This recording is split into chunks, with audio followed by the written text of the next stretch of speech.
రేవంత్ రెడ్డి తెలంగాణలోన 420 రేవంత్ రెడ్డి తెలంగాణలోన 420 ఓటుకు నోటు నీవు మీరే చెప్పాలి. ఓటుకు నోటు ఏంటిదన్నా గట్టిగా చెప్పాలి. ఏంటిది ఓటుకు నోటు దొంగవు నీవు గట్టిగా మీరే చెప్పాలి. చప్పట్లు కొట్టుకుంటే చెప్పాలి. ఓకేనా? ఓటుకు నోటు ఓటుకు నోటు చంద్రబాబుకు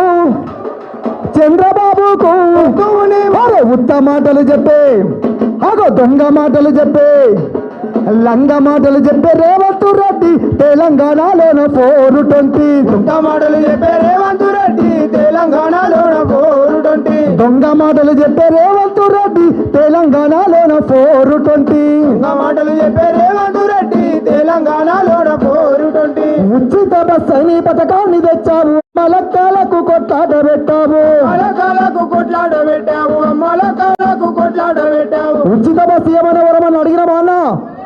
అడిగినామా? మనం అడగకుండా ఇచ్చిండు, అమ్మలక్కలకు కొట్లాట పెట్టిండు. ఒకప్పుడు నీళ్ళ దగ్గర నీళ్లు లేవని తెలంగాణ రాష్ట్రం రాకముందు మన అమ్మలక్కలు కొట్టుకుంటుంటే చూసినాం. కానీ రేవంత్ రెడ్డి పుణ్యమా అని తెలంగాణ రేవంత్ రెడ్డి పుణ్యమా అని బస్సులలో మనోళ్ళు కొట్టుకునే పరిస్థితి వచ్చింది. అవునా కదా?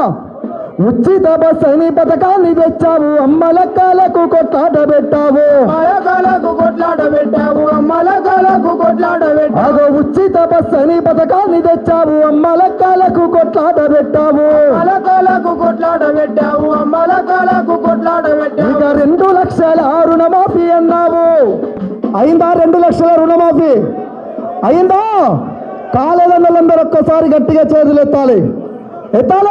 2 లక్షల రుణమాఫీ అన్నావు, రైతన్న మెడకేమ ఉరితాడు వేశావు. రైతన్న మెడకేమ ఉరితాడు వేశావు, రైతన్న మెడకేమ ఉరితాడు వేశావు. అగో 2 లక్షల రుణమాఫీ అన్నావు, రైతన్న మెడకేమ ఉరితాడు వేశావు. రైతన్న మెడకేమ ఉరితాడు వేశావు, రైతన్న మెడకేమ ఉరితాడు వేశావు. ఉత్త మాటలు చెప్పే అగో దొంగ మాటలు చెప్పే లంగ మాటలు చెప్పే రేవంత్ రెడ్డి తెలంగాణలోన 420 మాటలు చెప్పే రేవంత్ రెడ్డి తెలంగాణలోన 420 ఓటుకు నోటు నీవు చెప్పాలి. తెలంగాణలకు పాటలు కొత్తనా?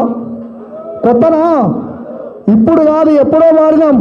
తెలంగాణలో తాగబోతే నీళ్లు లేక తుమ్మెదాలు తడి గొంతులారిపాయే, తుమ్మెదాలు తాగబోతే నీళ్లు లేక తుమ్మెదాలు తడి గొంతులారిపాయే, తుమ్మెదాలు. ఇట్లాంటి పాటలు ఎన్నో పాడుకున్నాం. కాబట్టి ఉత్త మాటలు చెప్పే రేవంత్ రెడ్డి తెలంగాణలోన 420 మాటలు చెప్పే రేవంత్ రెడ్డి తెలంగాణలోన 420 ఓటుకు నోటు నీవు ఏమనాలి? నిజానికి సబితమ్మకు తెలుసు రేవంత్ రెడ్డి పరిస్థితి గతంలో ఎట్లుండే ప్రస్తుతం ఎట్లుండే అని. ఎక్కడో ఉన్న ఆయనను తీసుకొచ్చి అక్కడే పెద్దగా చేసి కూర్చున్నది. ఆ దరిద్రం అంతా మన నెత్తిలో కూర్చున్నదంటే సబితక్క నిజానికి మంచోడు కావచ్చు, ప్రజలకింత సేవ చేస్తాడు కావచ్చు, ప్రజలకింత మంచి చేస్తాడు కావచ్చు అని అనుకున్నది, నమ్మింది. కానీ నమ్మినందుకు నట్టేట ముంచి ఈరోజు తెలంగాణలో శనై కూర్చున్నాడు రేవంత్ రెడ్డి. కాబట్టి రేవంత్ రెడ్డి పరిపాలన దిగేంత వరకు, కాంగ్రెస్ ప్రభుత్వం పరిపాలన దిగేంత వరకు, మళ్ళా కేసీఆర్ గారి నాయకత్వంలో ఖచ్చితంగా తెలంగాణ గడ్డ మీద గులాబీ జెండా ఎగిరేంత వరకు మా పాట ఎప్పటికీ పాడుతూనే ఉంటాం. మీరందరూ మద్దతుగా ఉండాలని ప్రతి ఒక్కరిని కోరుకుంటూ, కోట్ల గొంతులను ఏకం చేసిందిర జెండా. ఏ జెండా? ఒక్కసారి గులాబీ జెండా. రైతన్నకు అండగా నిలబడినటువంటి మన గ్రీన్ జెండా కూడా అందరూ పైకెత్తాలి. కోట్ల గొంతులను ఏకం చేసిందిర జెండా. ఇప్పుడే విచ్చేసినటువంటి పెద్దలు గౌరవనీయులు తెలంగాణ ఉద్యమకారుడు చెరుకు సుధాకర్ అన్న గారికి ఉద్యమాల స్వాగతం సుస్వాగతం తెలియజేసుకుంటూ, కోట్ల గొంతులను ఏకం చేసిందిర జెండా, కేసీఆర్ ఎగరేసినది గులాబీ జెండా. కోట్ల గొంతులను ఏకం చేసిందిర జెండా, కేసీఆర్ ఎగరేసినది గులాబీ జెండా. కోట్ల గొంతులను ఏకం చేసిందిర జెండా, కేసీఆర్ ఎగరేసినది గులాబీ జెండా. కోట్ల గొంతులను ఏకం చేసిందిర జెండా, కేసీఆర్ ఎగరేసినది గులాబీ జెండా.